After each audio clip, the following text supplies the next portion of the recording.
The sound of wine glasses clinking and laughter filled my living room until my mother-in-law's sharp voice cut through the joy like a knife through butter. Really, Sadie? A slumber party at your age? Don't you think it's time to grow up? I'm Sadie, a children's book author, and at 32, I was hosting what had become a monthly tradition with my closest friends.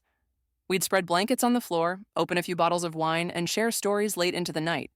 It was my escape, my sanctuary, at least until Elizabeth decided to make an unannounced visit. Elizabeth, I scrambled to my feet, nearly knocking over my wine glass. We weren't expecting you until tomorrow's dinner. She stood in my doorway, perfectly coiffed as always, her designer handbag hanging from her arm like a shield of superiority. Clearly, I thought I'd surprise Cole, but I see he's not here. He's working late at the office, I explained, watching my friends exchange uncomfortable glances. Would you like to join us? Join what exactly? This juvenile display? Elizabeth's eyes swept across my living room, taking in the scattered pillows, half-empty pizza boxes, and my friends in their pajamas. I suppose this is what happens when you spend your days writing children's stories instead of pursuing a real career. Ava, my best friend since college, stood up. Actually, Sadie's latest book just hit the bestseller list. Oh yes, I heard. Elizabeth's smile didn't reach her eyes. A story about a purple unicorn who can't fly. How profound. My cheeks burned. Rainbow the unicorn helps children understand it's okay to be different. Different is one word for it. Elizabeth set her bag down with deliberate precision. When Cole married you, I had hoped you'd eventually pursue something more substantial.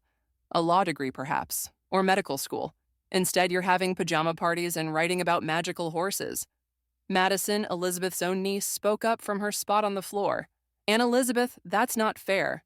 Life isn't fair, dear. Elizabeth cut her off. And enabling this behavior isn't helping anyone, especially not Sadie. I felt something snap inside me. 6 years of biting my tongue, of smiling through her backhanded compliments and thinly veiled insults, finally reached a breaking point. My behavior? I stepped forward, my voice steadier than I felt. You mean my successful career as an author? My marriage to your son, which has never been happier? Or maybe you're referring to these monthly gatherings where I maintain meaningful friendships instead of judging others from my moral high ground? The room fell silent. Elizabeth's face tightened, that familiar look of disapproval deepening the lines around her mouth. I see Cole's absence has made you bold, she said quietly. But someone needs to speak truth here. You're living in a fantasy world, Sadie. Writing children's books is a hobby, not a career. And these, she gestured to my friends, little gatherings are hardly the mark of a mature woman. Get out. The words left my mouth before I could stop them. Excuse me? You heard me. My hands were shaking, but my voice remained firm. This is my home, and these are my friends. You don't get to come in here uninvited and insult us. Not anymore. Elizabeth's eyes narrowed. I'll be sure to tell Cole about this warm welcome when I see him tomorrow. Please do, I replied. Tell him exactly how you showed up unannounced to criticize his wife's career and friendships. I'm sure he'd love to hear all about it. She gathered her bag with rigid dignity. Well, I can see this evening is a waste of everyone's time. I'll see you all tomorrow at dinner. Try to dress appropriately, Sadie. No unicorn pajamas. After she left, the silence lingered until Ava whispered, Holy shit, Sadie. I collapsed onto the couch, my heart pounding. I just kicked out my mother-in-law. Madison crawled over and squeezed my hand. She deserved it. You know that, right? I nodded, but my mind was already racing ahead to tomorrow's dinner. Elizabeth would never let this go. She'd find a way to twist it, to make me look like the villain. Unless... I need to find something, I heard myself say.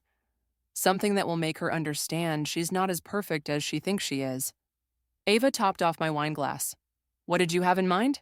I took a long sip, remembering a conversation I'd overheard at last year's family reunion. Something about Elizabeth's past, a scandal that was quickly hushed up. I don't know yet, but I'm done letting her make me feel small. It's time she learned what it feels like to be on the receiving end of judgment. Looking back, that was the moment everything changed. I didn't know it then, but my decision to stand up to Elizabeth would unravel a secret she'd kept buried for decades and change our family forever. The town library's basement archive smelled like old paper and secrets. I'd been researching local history for my next children's book when Madison's text from last week's slumber party caught my eye. Remember what Uncle Teddy mentioned about Aunt Elizabeth at last year's reunion? Check the summer of 1975. Need any help? Carol, the elderly librarian, peered over my shoulder at the stack of newspapers. Just browsing, I said, but something made me add, though I am curious about any society columns from the summer of 75, particularly around the country club. Carol's eyes lit up. Oh, that was quite a summer. The scandal with the Snyder family. She trailed off, catching herself. But I shouldn't gossip. My heart quickened. The Snyder family? Let me fetch those archives for you, dear.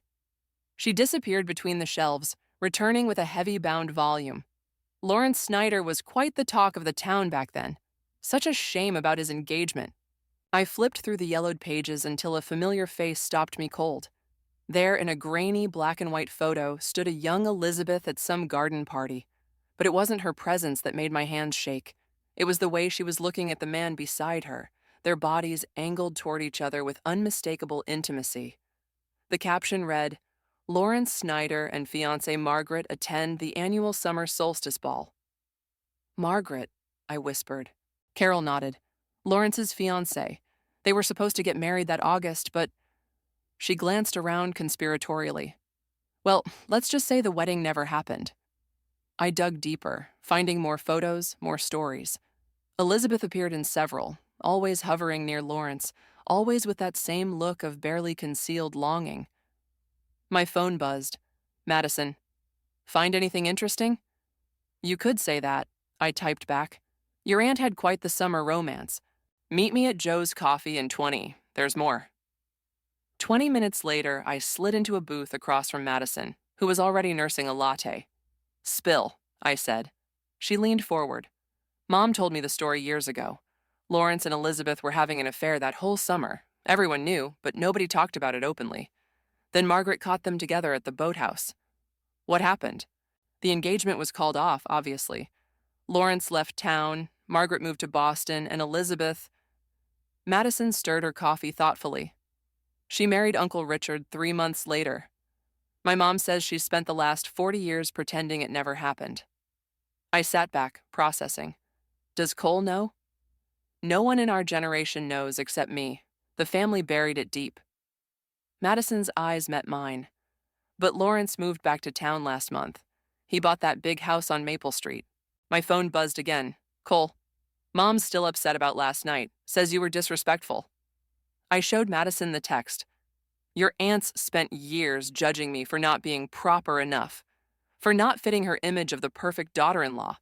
Meanwhile, she's been hiding this all along. What are you going to do? I thought about every snide comment, every disapproving look, every time Elizabeth had made me feel less than worthy. The family reunion's this weekend. Maybe it's time for some truth-telling. Sadie. Madison's voice held a warning note. Be careful. This could blow up in your face. I'm not trying to destroy her, I said, realizing as I spoke that it was true. I just want her to stop acting so superior, to acknowledge that she's human too. And if Cole gets angry, he deserves to know who his mother really is. I pulled out my notebook, jotting down details. Do you think Lawrence would talk to me? Madison's eyes widened. You're not seriously going to...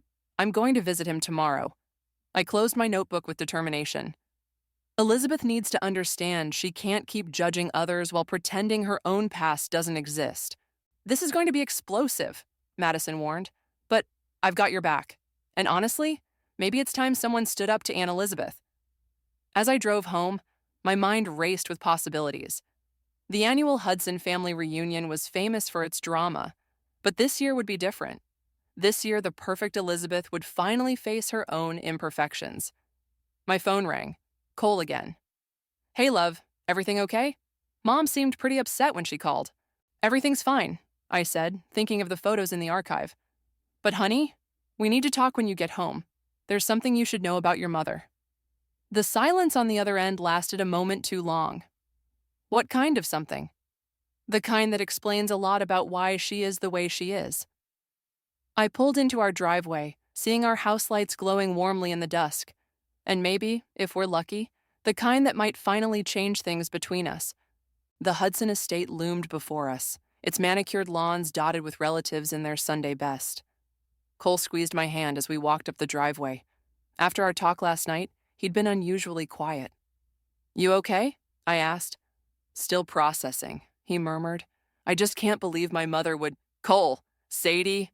Elizabeth's voice rang out across the lawn, artificially bright. She swept toward us in a powder blue dress, arms outstretched. "You're late." "Traffic," Cole said, accepting her hug stiffly.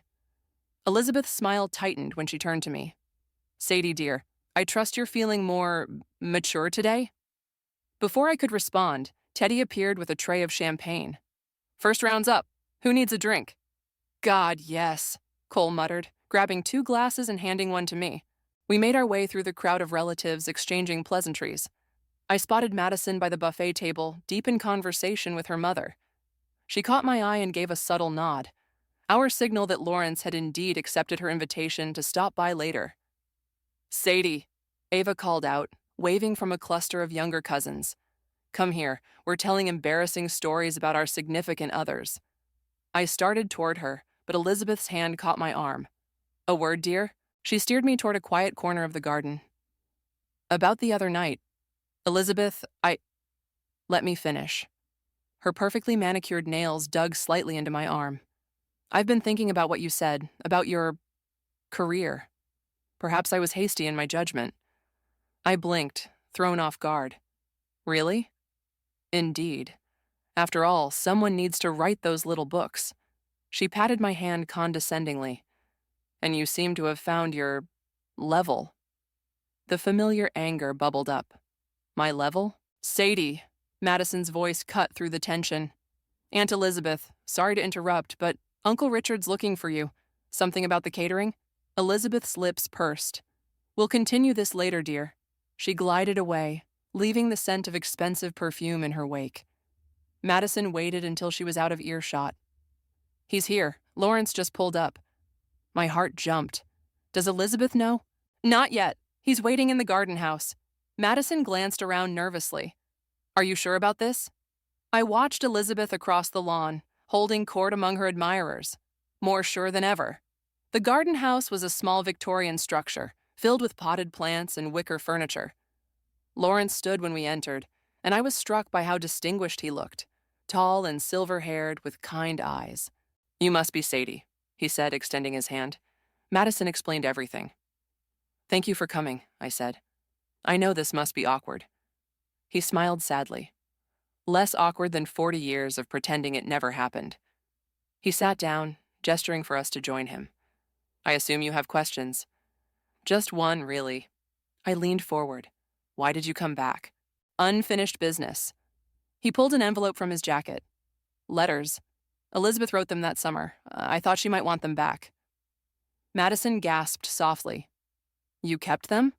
All this time?" "Some stories don't end. They just pause." He handed me the envelope.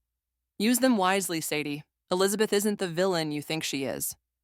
"I don't think she's a villain," I said. "I just want her to stop acting like she's perfect." A commotion outside made us all freeze. Through the window, I saw Elizabeth standing on the path, her face draining of color as she stared at the garden house. "Lawrence?" Her voice carried through the glass, barely a whisper. He stood, straightening his jacket. "That's my cue." "Wait," I started, but he was already moving toward the door. "Elizabeth," he said simply as he stepped outside. The garden fell silent. Relatives stopped mid-conversation, drinks halfway to their lips, watching the scene unfold. "What are you doing here?" Elizabeth's voice shook. "Uncle Richard invited me." Lawrence's voice was gentle. "It's been a long time, Lizzie." The childhood nickname seemed to break something in Elizabeth. She took a step backward, then another. I have to." She turned and fled toward the house. "Mom," Cole called after her, but she didn't stop. I emerged from the garden house, the envelope heavy in my hands. Cole looked at me, then at Lawrence, understanding dawning on his face. "Is this what you were planning?" he asked quietly. "Not exactly," I admitted, "but maybe it's better this way." Teddy appeared beside us, looking worried. Elizabeth's locked herself in the study. Richard's trying to talk to her. Madison touched my arm. "What now?"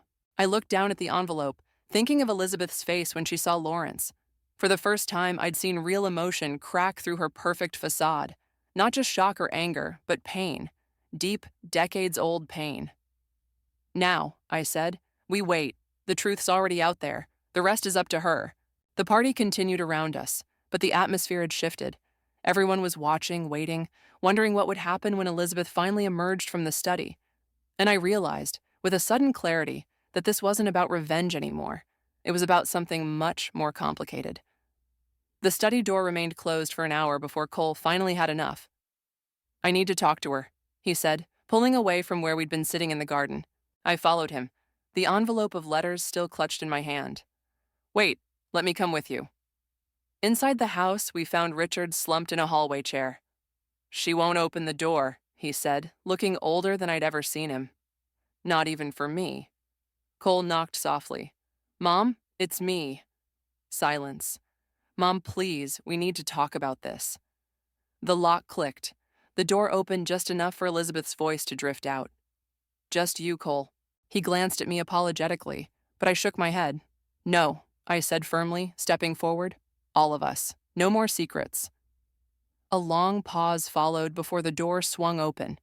Elizabeth sat behind the massive oak desk, her makeup perfectly intact despite everything. Only her white-knuckled grip on a crystal tumbler betrayed her distress. I suppose you're enjoying this, she said to me, her voice brittle. Actually, no. I placed the envelope on her desk. These belong to you. Her hand trembled as she touched the yellowed paper. Where did you? Lawrence kept them, all these years. Cole moved closer to his mother. Why didn't you ever tell me? Tell you what? Elizabeth's laugh was harsh. That your mother was the town's scandal? That I nearly destroyed 2 families with my foolishness? That you're human, I said quietly. That you made mistakes, just like everyone else. She looked up sharply. Is that what this is about? Teaching me a lesson? At first, yes. I met her gaze steadily. I wanted you to feel as small as you've made me feel all these years. But seeing you with Lawrence today, I shook my head. This isn't about revenge anymore. Then what is it about? Her voice cracked slightly. Understanding. Cole pulled up a chair beside her desk. Mom, you've spent my whole life pushing everyone to be perfect, to live up to some impossible standard. Was it because you were trying to make up for what happened? Elizabeth's hand shook as she opened the envelope, pulling out the first letter. Her own youthful handwriting stared back at her. I was so young, she whispered, so sure I knew what love was supposed to be. What happened? Cole asked gently. Lawrence was engaged to Margaret. It wasn't planned. But we fell in love. She touched the letter softly. When Margaret found out, the scandal nearly ruined both families. Your grandfather gave me a choice. Marry Richard, who had always cared for me, or be cut off completely. So you chose security, I said. I chose survival. Elizabeth's eyes met mine. And I've spent 40 years making sure no one could ever question my choices again, including you, Sadie. The truth of it hung in the air between us. But Mom, Cole said, pushing everyone away, demanding perfection, it hasn't made you happy? No, she admitted quietly. It hasn't. A knock at the door made us all turn. Madison stood there with Lawrence. I'm sorry, he said. I shouldn't have come. Elizabeth stood so quickly her chair scraped against the floor. Why did you come back? Because I never stopped wondering, what if? He stepped into the room. Because I thought maybe, after all these years, we could at least stop pretending it never happened. I can't do this, Elizabeth whispered, but she didn't move away when he approached the desk. You don't have to do anything, he said gently, but maybe it's time to stop punishing yourself and everyone around you for choices made 40 years ago. I touched Cole's arm. We should give them privacy. As we turned to leave, Elizabeth's voice stopped us. Sadie. I looked back. I'm sorry, she said, and for the first time since I'd known her, there wasn't a trace of judgment in her eyes. For everything. In the hallway, Cole pulled me close. Did that really just happen? I think it did. I leaned into him, emotionally drained. What happens now? Now? Richard's voice made us jump. He stood from his chair, straightening his jacket. Now we go back to the party and give them time to talk. Some conversations are 40 years overdue.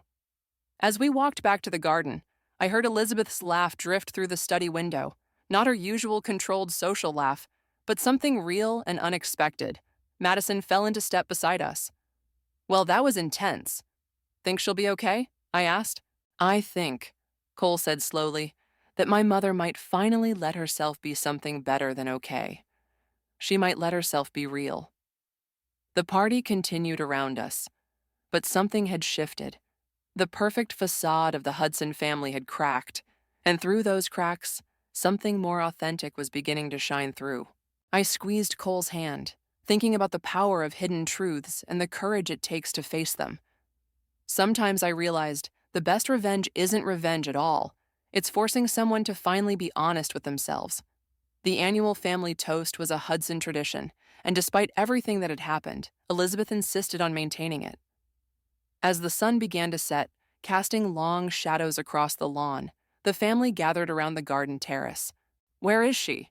Cole whispered, scanning the crowd.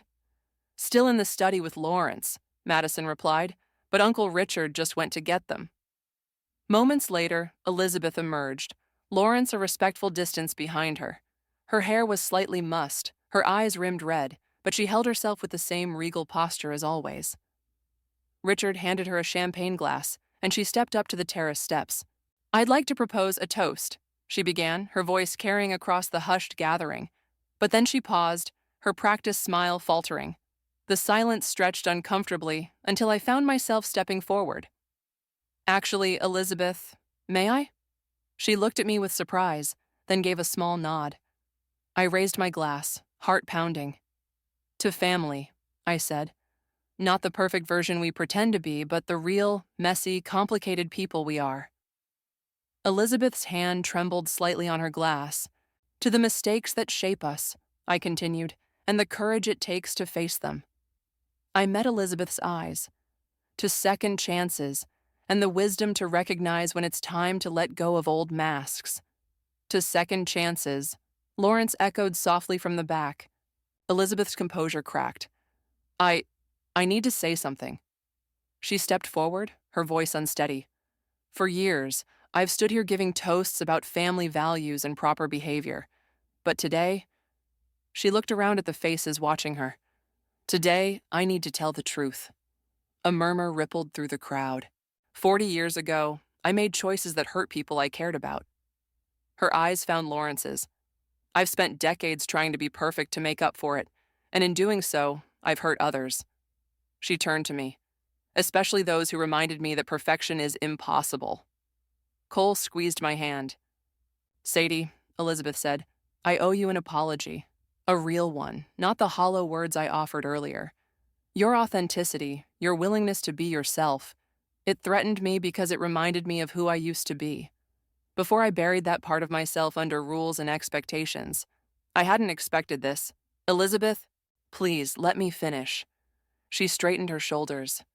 "I've been horrible to you. I've criticized your career, your choices, your very nature. But the truth is, you've achieved something I never could. The courage to be genuinely yourself." Tears pricked at my eyes as she continued. "So yes, let's toast to second chances." Elizabeth raised her glass again. "To letting go of perfect facades. To my remarkable daughter-in-law, who had the courage to force me to face my past. And to everyone I've hurt with my judgment and criticism, I am truly sorry." The garden was silent except for a few sniffles. "Mom," Cole said, his voice thick with emotion. Elizabeth turned to him. "And to you, my son, I'm sorry for never telling you the truth, for making you think you had to be perfect to be loved." Lawrence stepped forward then, and the crowd parted for him. "To Elizabeth," he said quietly, "who was always perfect exactly as she was." Richard cleared his throat. "To my wife," he added, "whom I've loved through all her imperfections, just as she's loved through mine." Glasses clinked as the toasts rippled through the family. I watched as decades of tension seemed to dissolve in the fading sunlight. Elizabeth made her way to me through the crowd. "I suppose you think I deserved this public confession." Actually, I said, I think you deserve the chance to finally be free of it. She studied me for a long moment. You know, I always wondered why Cole chose you. Now I understand. You see people for who they really are, don't you? I try to. Even when they're being absolutely awful to you? Especially then, I smiled. Usually means they're hiding something. Elizabeth laughed, a real laugh, like the one I'd heard from the study. Well, you certainly figured me out. She touched my arm gently. I can't promise I'll change overnight. Old habits? Die hard? I finished. That's okay, I'm not going anywhere. No, she said softly. I suppose you're not. She glanced over at Lawrence, who was deep in conversation with Richard. None of us can change the past, but perhaps we can stop letting it poison the present. As the party continued around us, I watched Elizabeth move through the crowd, stopping to speak quietly with various family members. She was different now, softer somehow, more human. The perfect mask had cracked, and underneath, I caught glimpses of the young woman from those old photographs, the one who knew how to love freely and laugh without restraint. Maybe that was the real revenge, not destroying someone's facade, but helping them remember who they were before they built it. As twilight settled over the garden, small groups formed and reformed, decades of family secrets suddenly finding their way into the open. I sat with Madison and Ava on the terrace steps, watching the aftermath of Elizabeth's confession unfold. Did you see Aunt Margaret's face during the toast? Madison whispered, nodding toward a stern-faced woman in navy blue. I thought she was going to explode. Wait, that's Margaret. I straightened up. Lawrence's ex-fiancée? The one and only. Ava leaned in. Apparently, she RSVPs to every family event, but hasn't actually shown up in years. Until today. Margaret stood alone, clutching her wine glass like a weapon as she watched Elizabeth and Lawrence talking quietly by the rose garden. Should someone do something? I asked. Too late, Madison muttered as Margaret began striding toward them. Well, well. Margaret's voice carried across the garden. Quite the performance, Elizabeth. 40 years of pretending to be better than everyone, and now suddenly you're Mother Teresa? Elizabeth turned slowly. Margaret, I didn't know you were here. Clearly. Margaret's laugh was bitter. I wouldn't have missed this for the world. The great Elizabeth Hudson finally admitting she's just as flawed as the rest of us. Lawrence stepped forward. Margaret, please. Oh, don't Margaret, please me. She jabbed a finger at his chest. You don't get to play peacemaker. Not after what you two did. Cole appeared beside me. Should we intervene? No, I said, touching his arm. I think this needs to happen. Elizabeth squared her shoulders. You're right, Margaret. What we did was unforgivable. Unforgivable? Margaret's voice rose. Do you have any idea what it was like? The whispers, the pitying looks, having to leave town because I couldn't bear to see you playing happy families with Richard? I know, Elizabeth said quietly. And I'm sorry. Not just for what happened, but for spending 40 years pretending I was somehow morally superior to make up for it. Sorry doesn't erase the past. No, Lawrence said, it doesn't.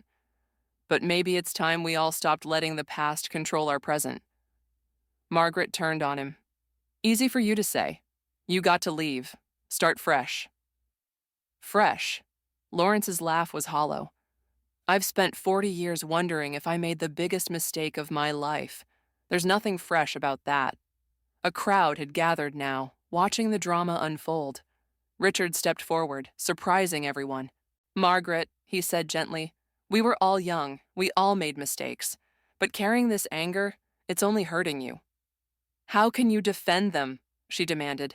She betrayed me, he humiliated me, and you just married her anyway. Yes, Richard nodded, because I loved her. Even knowing everything. Sometimes love means accepting people's imperfections. Elizabeth reached for his hand, tears in her eyes. It's easy to hold on to anger, I found myself saying, stepping forward. Trust me, I know. I've spent years angry at Elizabeth for making me feel less than worthy. Elizabeth flinched. But today, I continued, I saw something different. I saw someone brave enough to finally face their mistakes, to apologize, to try to make things right.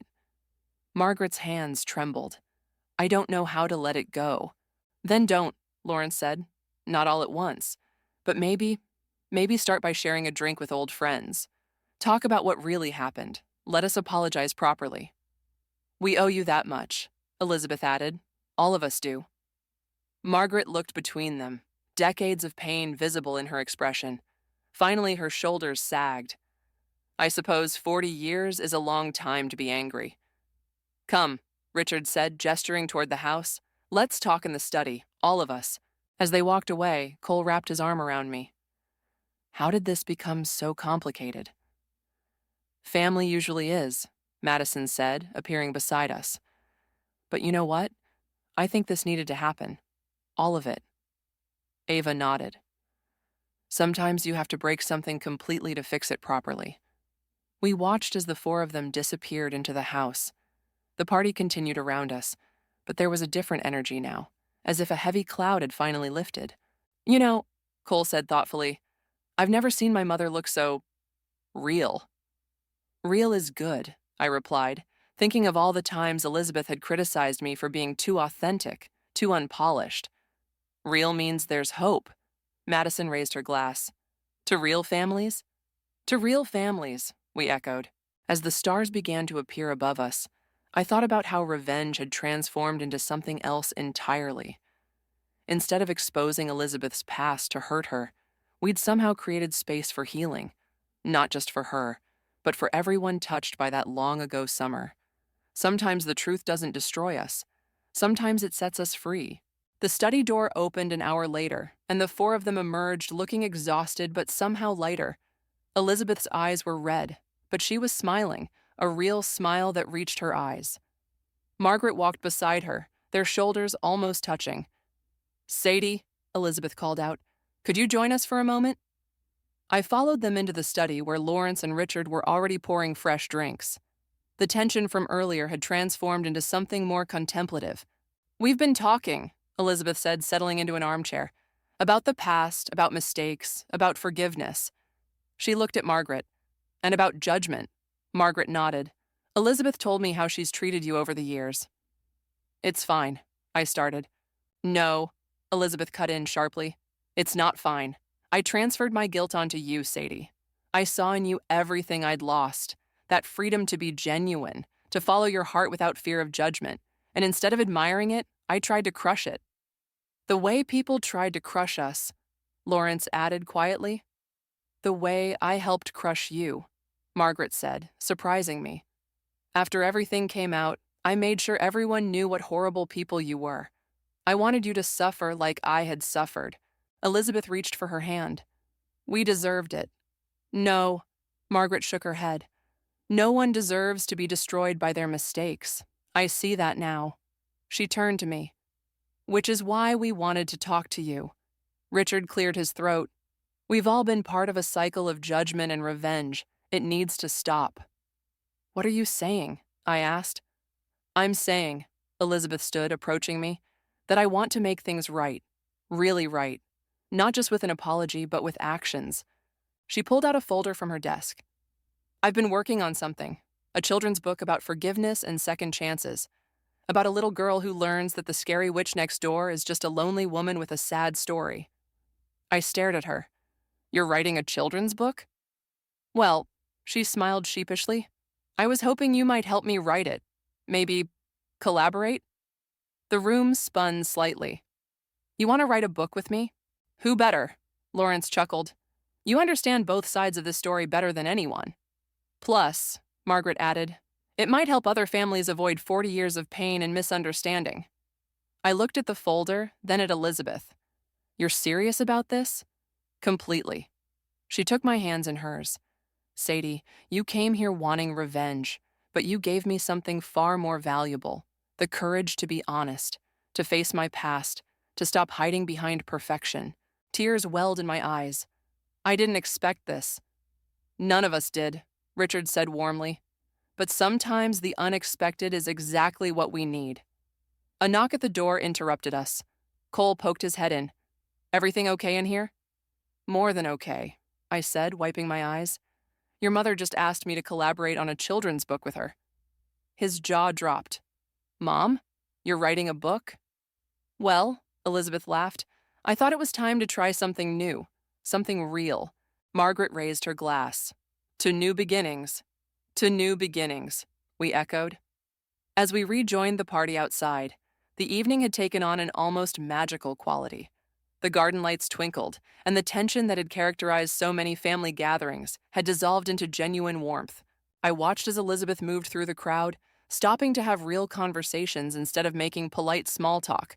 She hugged people she'd previously only nodded to, laughed openly at jokes she would have once found inappropriate. You know what's amazing? Cole said, sliding his arm around my waist. For the first time in my life, I feel like I'm seeing my actual mother, not just the role she's been playing. It's beautiful, I whispered. Across the garden, Elizabeth was showing her manuscript to Ava, gesturing animatedly as she described her idea. Ava caught my eye and gave me a thumbs up. Madison appeared with fresh champagne.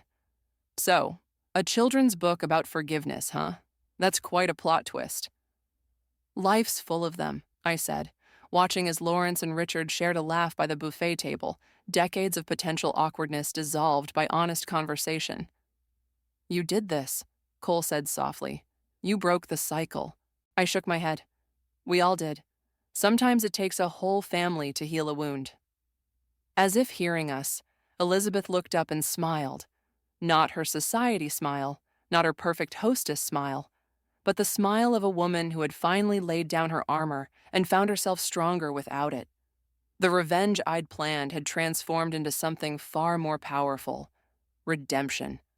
Not just for Elizabeth, but for all of us who had been caught in the web of old secrets and unspoken pain. Sometimes the best endings aren't about getting even, they're about getting honest.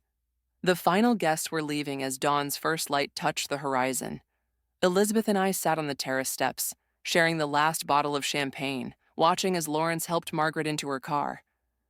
They're going to have coffee tomorrow, Elizabeth said softly. Start working through things properly. Are you okay with that? She smiled, touching the manuscript in her lap. You know, for the first time in decades, I actually am. Some loves aren't meant to last forever. They're meant to teach us something. And what did you learn? That perfection is the enemy of happiness. She turned to face me. Sadie, when you first married Cole, I saw this vibrant, authentic young woman who refused to fit into the mold I'd created for our family. It terrified me. Because I reminded you of yourself before everything happened? Because you were everything I'd forced myself to stop being. She traced the edge of her glass. Watching you stand up to me, refuse to be diminished. It was like looking into a mirror of my younger self, the self I betrayed. Cole appeared in the doorway. Mom, Dad's looking for you. Something about breakfast plans with the out-of-town relatives. Just a moment, Elizabeth called back. She pulled an old photograph from between the pages of her manuscript and handed it to me. It showed a young woman in a sundress, laughing at something off camera, her whole face alive with joy. Is this me? The summer everything changed. Elizabeth's voice was soft. I want you to have it. Why? Because you gave me back that girl. Not through revenge, but through refusing to let me hide behind my perfect facade. She squeezed my hand.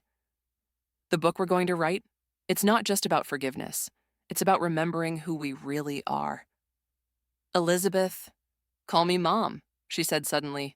If you want to, that is. Tears sprang to my eyes.